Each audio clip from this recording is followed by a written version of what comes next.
Hi guys, this is my 2020 Canyon Stitched bike check. Hope you enjoy. We'll start off with the most important bit, the frame. It's a 2020 Canyon Stitched 360 Pro in grey with a dyed bro on top. Moving to the front of the bike, I have the RockShox Pike DJs. I rolled them down because I think it looks nicer. Attached to them is the stock Canyon Stitched wheel with a Maxxis tyre.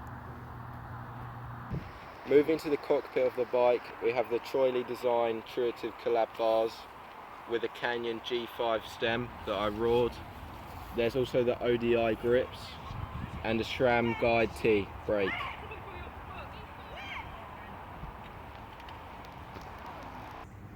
The bike is a single-speed drivetrain with some Truitive Descendant cranks and Crank Brothers Stamp 7 pedals.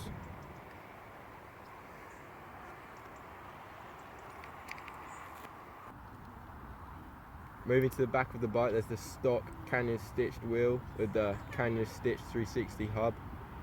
It's just the standard seat with a raw seat post.